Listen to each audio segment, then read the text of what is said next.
Hello and welcome back to 3 Lessons from Breakthrough Leaders. I'm Zana Ryabchuk, MD at Breakthrough Global. And I'm Dr. Bart Sale, Breakthrough CEO and founder. We've spent 30 years developing the Breakthrough methodology to transform companies who want to reach their highest level.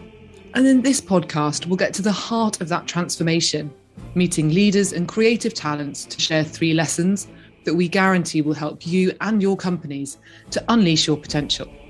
And Bart and I will take a moment to analyse the key takeaways and opportunities for breakthrough thinking. In today's episode, we'll hear from Sylvie Moreau, President of Europe and Middle East at SEPHORA. Previously, Sylvie led COTY Professional as President and was EVP at P&G. We know from working with Sylvie, she's an example of a leader who really walks the talk. And today, we'll learn these 3 lessons from her. The importance of holistic leadership. I've really developed a strong belief in the power of creating a workplace which is based on accountability, on high standards, but also on mutual respect, on trust, on strong relationships, and a deep sense of belonging. So I aspire to embody what I like to call the 3H leadership. The heart unlocks success. I care because I'm a business leader and I've seen the results that it have. I always say, I think love drives the top line and the bottom line. Why we need to redefine equality. If we want to build a better world after this pandemic, if we don't have equal seats at the table, we are not going to look at the world holistically through the eyes of the population we're looking to serve. Lesson 1, the 3H leadership model. So Sylvie, welcome to the Breakthrough Podcast. Thank you, Zana. Sylvie, in your own words, how would you define your own leadership style? So through my experience, I've really developed a strong belief in the power of creating a workplace which is based on accountability, on high standards, but also on mutual respect, on trust, on strong relationships, and a deep sense of belonging. So I aspire to embody what I like to call the 3H leadership, holistic leadership with 3H. Lead with the head, lead with the hands, but also lead with the heart. To tell you a little bit more about the concept, the way I define it is, so pillar 1, lead with the head. It's all about the importance of understanding your category and your competitive landscape. It's about having a compelling purpose, vision, and set of goals, and a well-defined and choiceful business strategy. And my experience is without that, you can't win. But then I also believe in hands-on leadership. At any level of the hierarchy, and also at the top, it's about showing accountability and mastery in what you do. It's about being visible and approachable, close to the field, close to where the action is, and willing to contribute to the team. And finally, and so important these days, lead with the heart. The talent to connect with your consumers and customers, of course, with your team, and the ability to attract, to engage, to retain, to motivate your team. And I feel that the art is really to combine the 3, as I don't think we should compromise on one aspect over another and have any trade-offs between head, hand, and heart. Hearing this, it's a great model, and it's got simplicity, but I think that the application of it gives you profound results.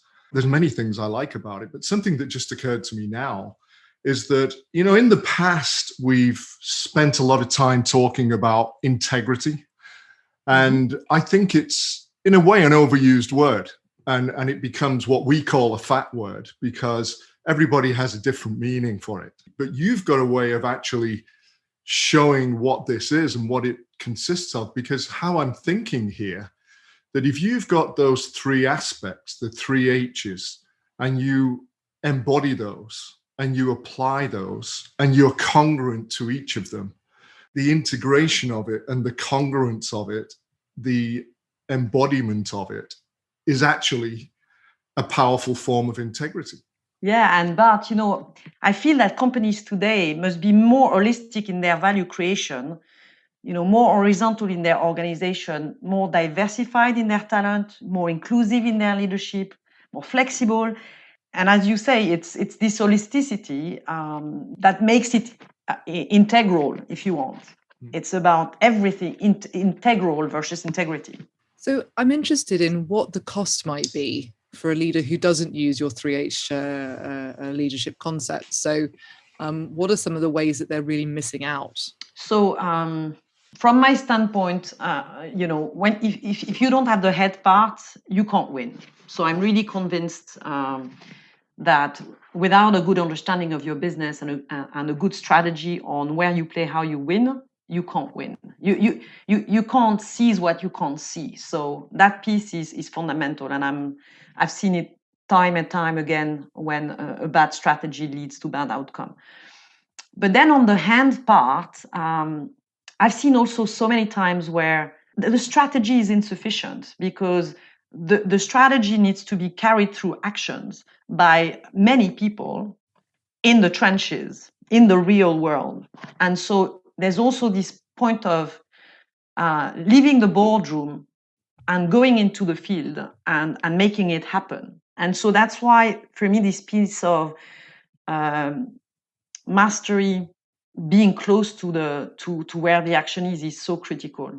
Because again, a strategy doesn't win; it's the execution that wins. And so that's why this transformation from head to hands is so critical. And then lastly, it has to come through the heart. Because I was reading that there was the ADP Research Institute who surveyed close to 20,000 people in 19 countries, and they found that only 16% of employees were fully engaged at work. The rest either merely show up.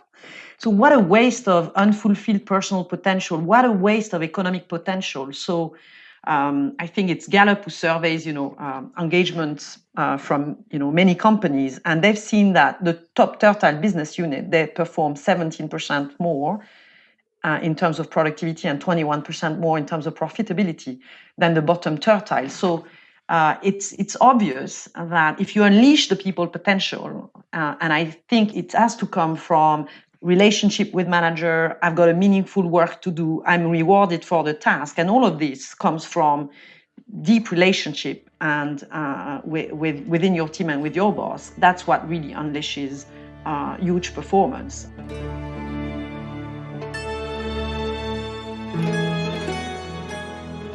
Sylvie's 3H model reflects our own team value called the line of one. And for our listeners who don't know what the line of one is, it's set on a number of really, really powerful principles.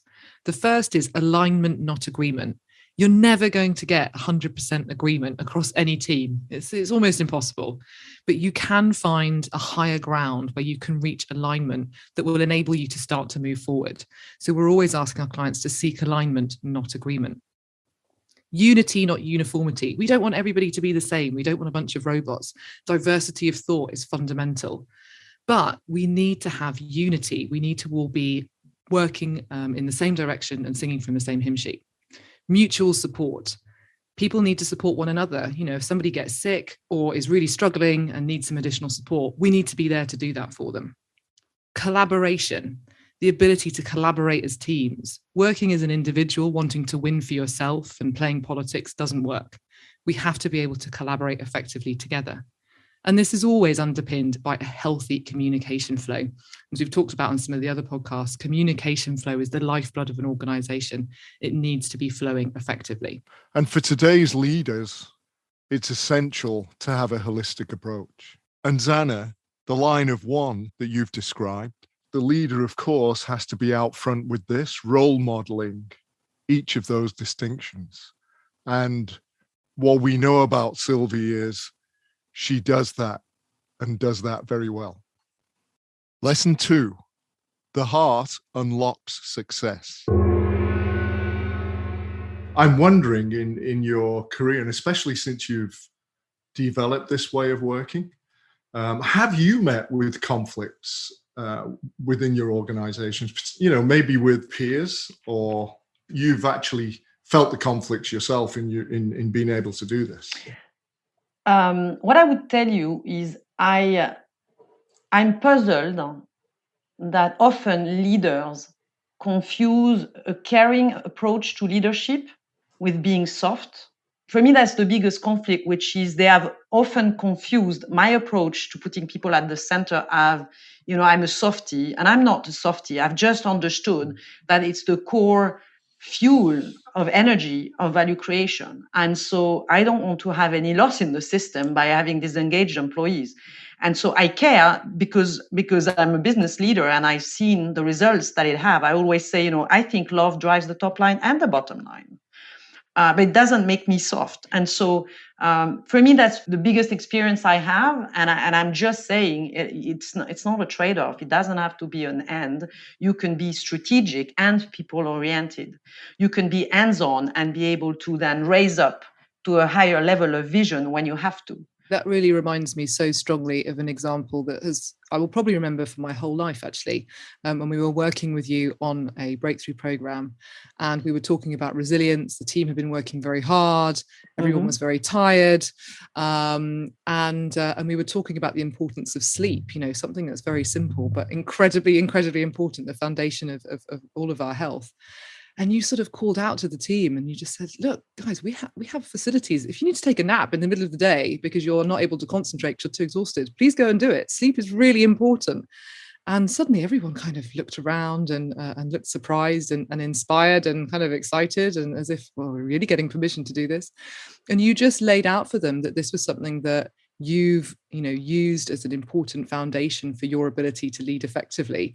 Taking care of yourself matters, and you at the same time really iterated that it makes good business sense. If people are too tired to actually do good work, then what's the point of them having this presenteeism? And it created this amazing wave of psychological safety and showed your own kind of humanity and vulnerability in that leadership moment. So yeah, I think that was something that really struck me and will always stay with me.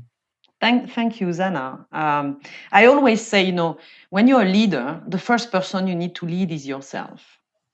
And so all that aspect of self-care, I'm really good about it. I've become really good about it because, it's like, when you go in the plane, when we used to be in planes where they say, the oxygen mask will fall, and then please put them on yourself first before you help others. It's exactly the same concept on managing your own energy. You have to be accountable for your own energy level because otherwise you can't lead properly. It's not always easy. It's actually one of the toughest things to do.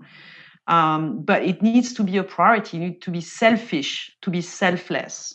I think to add to that as well is another finding. Maybe it was Gallup, but people don't leave jobs, they leave managers. And it's because the manager or leader has created an environment that really doesn't give them the things they really want, which, as you say, is meaning. They want meaning. People want meaning.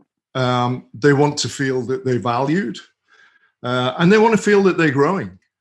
Yes. And I don't see how you can do that without that big H, the third H, the heart. I don't like to think about companies meant primarily to create shareholder value. I like to think that companies have employees at their heart and that a combination of a good strategy, but all the relationships within the company and with all the stakeholders, the customers, the suppliers, shareholders, communities, it's those relationships that create positive outcomes for all, not just for the shareholders, but all the other stakeholders. It's interesting what you say, because in my experience and my career with Breakthrough, I've seen that trend. I've seen that trend from 20 years ago when it was very much about shareholder value.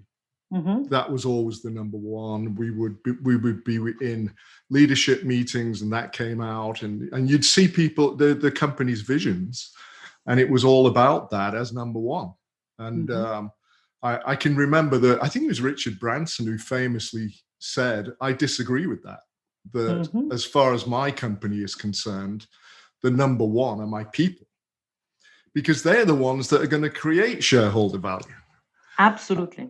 This is why I think putting the people at the center of the value creation model, your employees, but all the constituents, is absolutely fundamental. And even more so in the post-pandemic era, where I think everybody now has dramatically understood that the communities we live in, the communities we activate being employers, are paramount in the value creation model. So Sylvie, thinking now, of course, about how the world has changed so dramatically during the pandemic, we have found that there's a real emphasis now on the idea of emotional intelligence over and above what there was before. And this idea of empathetic leadership being more and more important, because although senior leaders were supposed to be coaching their teams long before the pandemic, what was tend to be happening was a little bit more directing. And yet now, with all of us working virtually, you have to have a high level of emotional intelligence to spot the different social cues, that you couldn't necessarily pick up so easily as when you're stood or sat next to somebody in a meeting room. So do you think that the leaders that you've come across in your career and that you're in contact with were ready for this dramatic change and this sudden need to really exude high emotional intelligence with all of their people?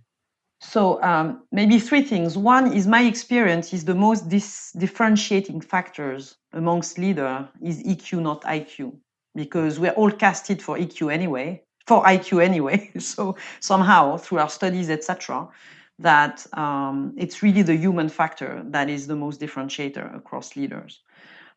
Point two is, yes, the pandemic has made has been the ultimate rallying cry for command and control is not possible anymore as a leadership style, this directive style that you were talking about. But the reality is that the need was there way before. Because when you think about the young generation, if you want to recruit them, and then let alone after you recruit them, retain them, they are so wise when it comes to many things. And they are, I'm very impressed by that generation. And they need meaning, but they also need an inclusive workplace. They need a growth, like Bart was saying. They want the planet to be at the center of the conversation. So it's really this people, profit, planet model. And so it was needed to actually have sustainable companies that could attract and retain this amazing new generation. So for sure, the pandemic has accelerated this need for change. And it's obvious that we all have to now rise to the challenge of a higher level of consciousness and a higher level of leadership because of the sudden, unpredictable, overwhelming change that the pandemic has created and the lasting and profound impact it will have on the society and on the economy.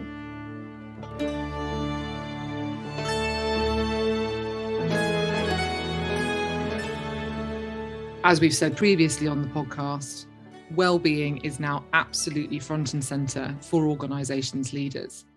But the thing about well-being is how you lead and how you encourage people to manage their own well-being and how you manage your own is essential as well. And that leadership style will have a significant impact on the people in your company.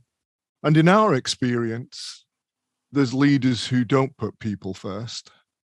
They're more interested about their own results. And some of them get their results by intimidating people. And in order to get those results, of course, they need to surround themselves by people who are willing to be intimidated. Other leaders may get their results by manipulation. And again, to do that, they need to be with people who they can manipulate.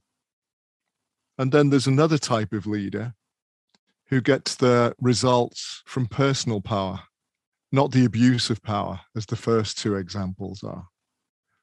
And this is coming from deep inside.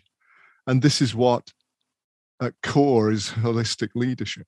You're right, Bart. And those two first leadership styles, those leaders are going to become extinct because they're not focusing, as Sylvie says, on people, profit and planet. There's no room for them in modern business. All right, go for it, Bart. Lesson 3, equality for a better world.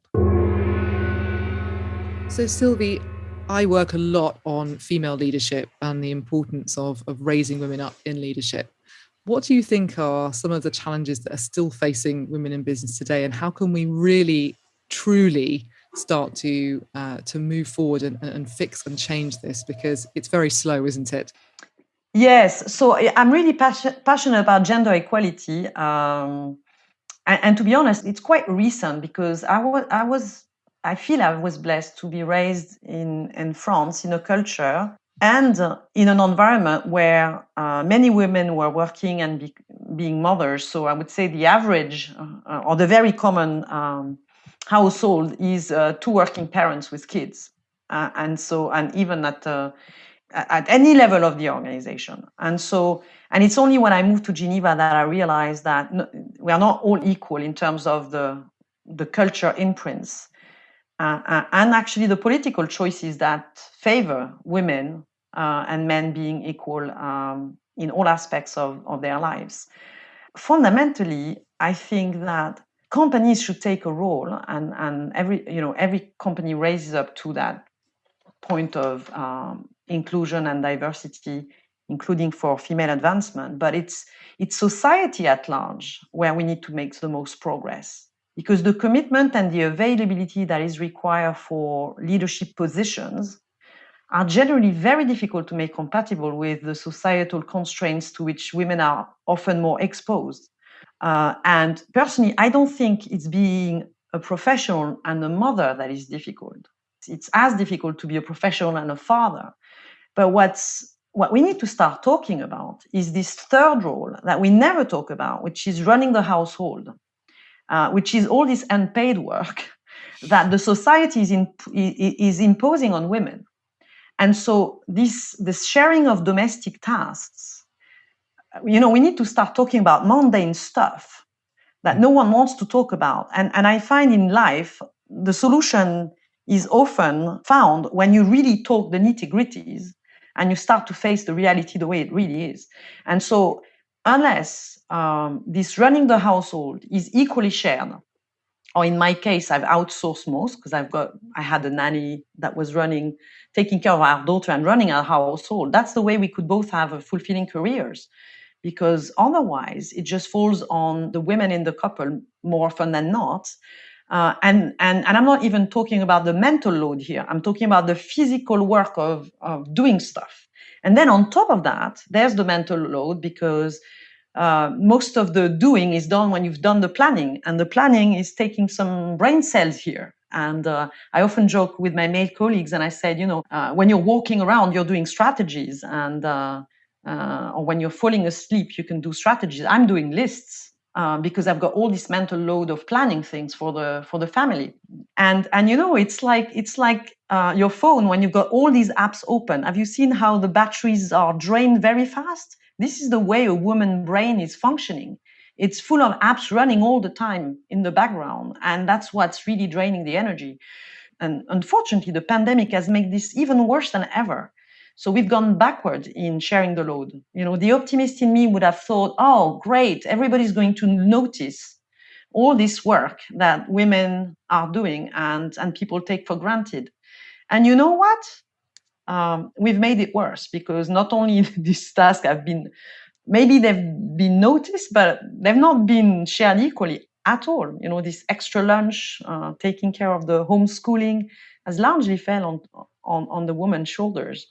And I remember, Sylvie, you told me a story once about which I think really sums this up in terms of how organisations certainly can give the right goals that you might want to set, or the rewards that you might want to offer employees. And it was I think it was at P&G, and it was to do with your first car or first company car. Is that right?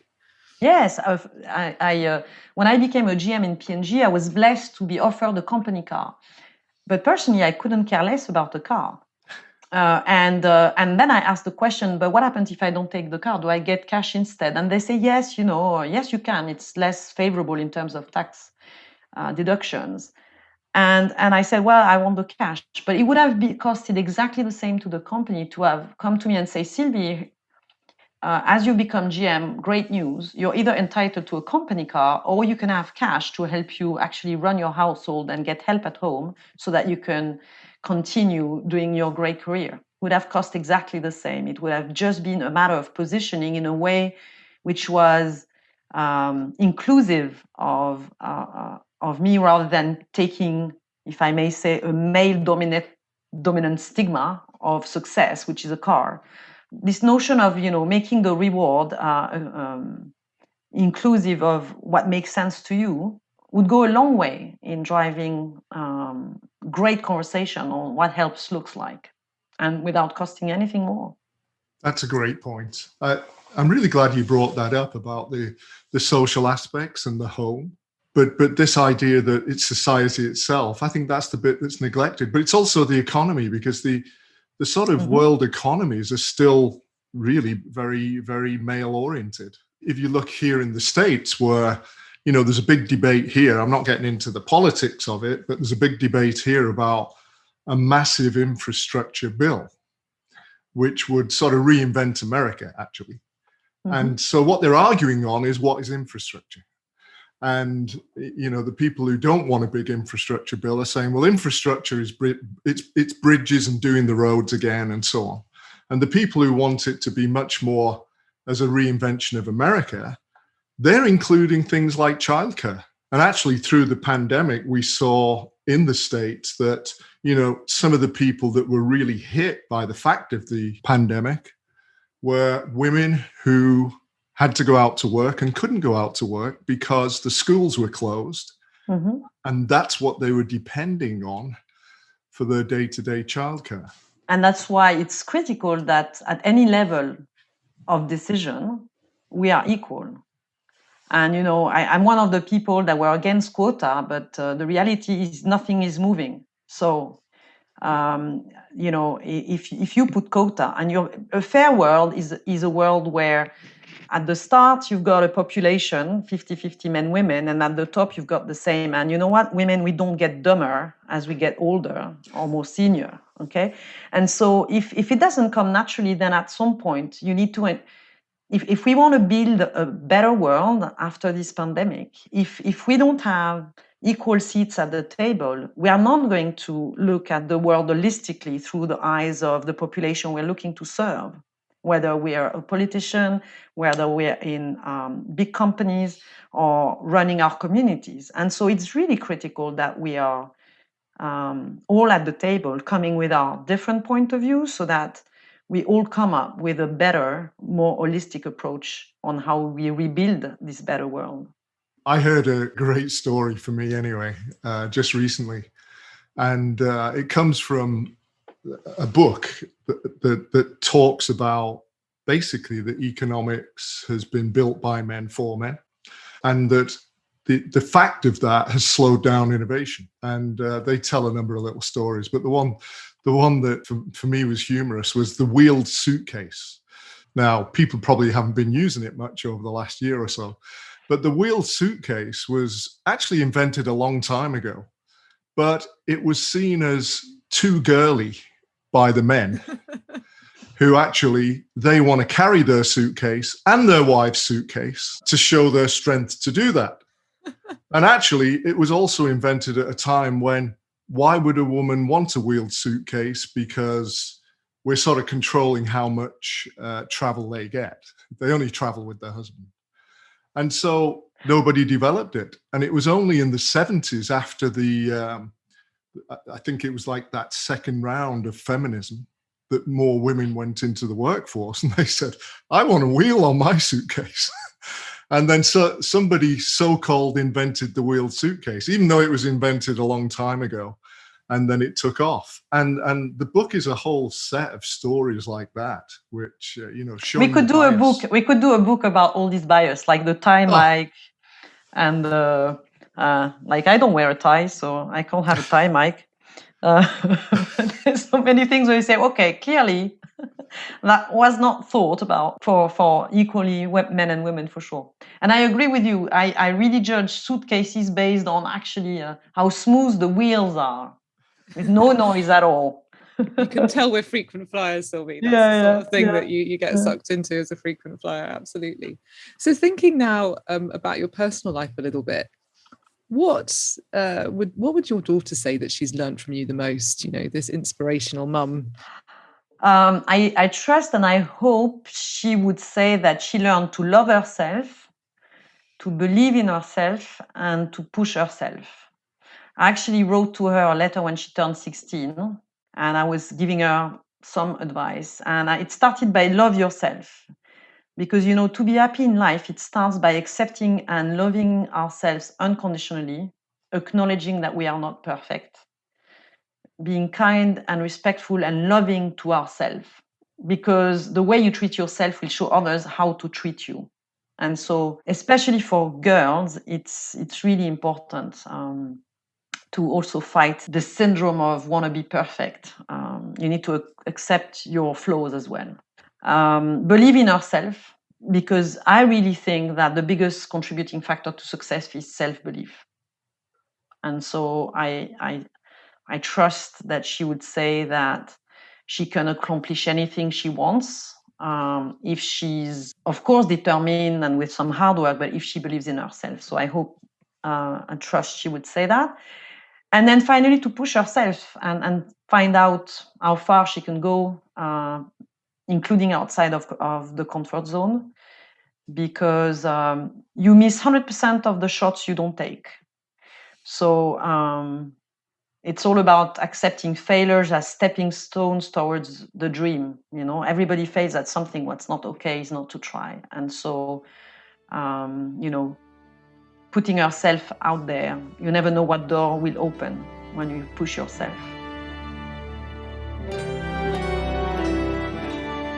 I'm so glad that we've started talking more about women in leadership from this angle. And what I certainly see and think of as important for businesses to realise is that, women don't want quotas. That's not the ideal.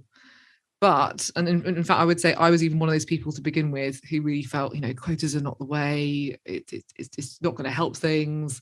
And I've completely come full circle because we need them. They're the only thing that works. They're the only thing that is getting this dial to move, because otherwise we're going at such a glacial pace. Yes, we definitely need more leaders like Sylvie. Yes. So when I coach female leaders, the challenges that they face are often incredibly similar. And potentially quite cliched in many ways. They're specific to mental load, work-life balance, being overlooked, even though they're often delivering fantastic results, being talked over in meetings and kind of shut down. And also a big issue that we come to again and again and again is that women tend to say yes to everything and far too many things. So they spread themselves really, really thin. And I absolutely love Sylvie's analogy of all of the apps running in the background. It's one that I will definitely use. It's so accurate, just this constant overload. So we work with them to build their personal power and their ability to say no to all of these tasks that don't add value, so that they can direct their resources onto the outcomes that will build their futures. This gets them noticed and this gets them into the next leadership position. Okay, let's go to our hot seat questions. So, Sylvie, I think it's time to move on to the breakthrough hot seat questions. Aha. So, are you ready? Yes. All right, let's go. So the first one is, what is the most exciting thing you've ever done? Having dinner with the French 1998 World Cup, world champion soccer team, and holding the World Cup, actually. You got to hold the World Cup? Yeah. I might be a beauty executive, but I'm a big sports fanatic. So that might lead quite nicely into this. What brings you energy and motivation in your everyday life? So fundamentally to love what I do, but the secret weapon we've talked is to be very disciplined to sleep enough every day. And so in my case, it's 7.5 hours. And my trick and my tip to people is really understand what you need to give yourself. And for me, if it's not 7.5 hours, it's 6 hours, because what matters to me is I give myself multiple sleep cycles and I don't break a sleep cycle in the middle. So largely they're always around 90 minutes. So for me, it's either 6, 7.5 or 9.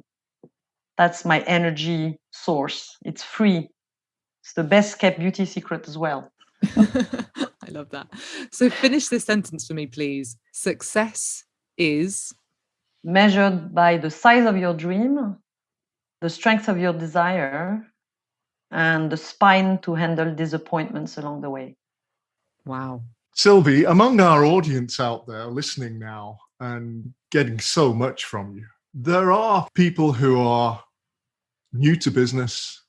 They're setting off. It's their first position. And what you've had an extraordinary career and a very successful career.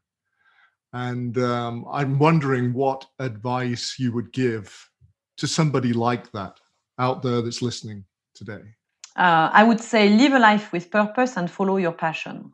A few years ago, I came across this model about self-fulfillment, which I find very profound yet very simple. It's you can be fulfilled when you find this magic place where you can combine what you love with what you're good at, what you can be paid for, and what makes a difference in the world. One of the reasons that I absolutely love the last 10 years in my professional career is that I precisely found a place where I could leverage my strength of, being people-oriented and very operational. It was in beauty, which is an area of passion for me. I could be paid for, that was my job. But then the meaning came because when you worked in the professional industry versus fast-moving consumer goods before, when you're a great partner to the hairdressers who have chosen their profession for a living, and they actually activate the communities around them and create values for their families, if you're a good partner, you really make a difference for hundreds and thousands of families around the world because you make them successful. And so that piece of making a difference really came to life. And so I really love that model. And I really think that, you can have passion without success, but you can never have success without passion. And so find your area of passion and create that life with purpose. And then everything will make sense and you will be successful. So finally, Sylvie, if our listeners want to get in touch with you, Sylvie, how could they do that? Maybe is that through social media or via us, if they wanted to find out more or maybe give you a comment or question? Indeed, via social media, I find it an incredible tool for me to stay in touch with my team, our customers, the society in which we live, my passions. So I'm very active on LinkedIn and then on Instagram, Sylvie Moreau Le Peignol. So it's best that you reach me there. Well, thank you so much for being our guest today, Sylvie. We've absolutely loved having you. Thank you for being so candid and giving us such rich and generous answers and being so generous with your time as well. It's been an absolute pleasure. Thank you so much. I hope this can help your audience along the way. I wish them, a very fulfilling life and professional journey, and similar to each one of you. Thanks for the opportunity. I really enjoyed it.